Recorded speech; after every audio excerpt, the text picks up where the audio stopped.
Today, we are covering the underpayment penalty for estimated taxes, which you'll handle using Form 2210. The exam won't just ask you to define the penalty. It will give you a client scenario and expect you to know when the penalty does not apply. The basics are simple. To avoid a penalty, a taxpayer generally must pay at least 90% of the current year's tax liability or 100% of the prior year's tax liability. This second threshold, the prior year's safe harbor, increases to 110% for taxpayers with an adjusted gross income over $150,000. But the high-value exam questions are in the exceptions and calculation methods. A classic exam trap involves a client with uneven income, like a consultant who lands a massive contract in the fourth quarter. If they made equal estimated payments throughout the year, the regular calculation method would incorrectly penalize them for underpaying in the first 3 quarters.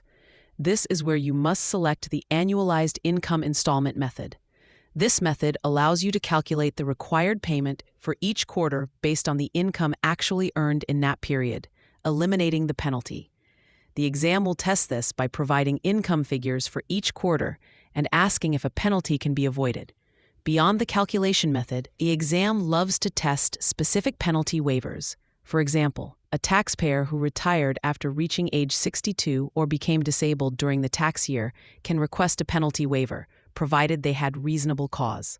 The key here is the combination of the event, like retirement, and the absence of willful neglect. The exam might present a scenario where a 63-year-old retired in January and, due to the confusion of transitioning to retirement income, underpaid their estimates.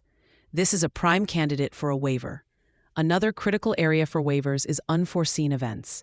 The IRS can waive the penalty if the underpayment was due to a casualty, disaster, or other unusual circumstance where it would be inequitable to impose it. Think of a client whose home and financial records were destroyed in a federally declared disaster area. The exam will expect you to identify this as a valid reason for a waiver request. The vaguest but still testable waiver is for reasonable cause. This is a high bar. It's not just for making a mistake.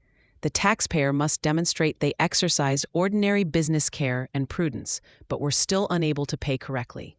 For a memorable way to recall these core waiver reasons, just think, don't despair, retire with reason. This helps lock in disaster, disability, retirement, and reasonable cause as your primary checklist when analyzing an exam question about penalty exceptions on Form 2210.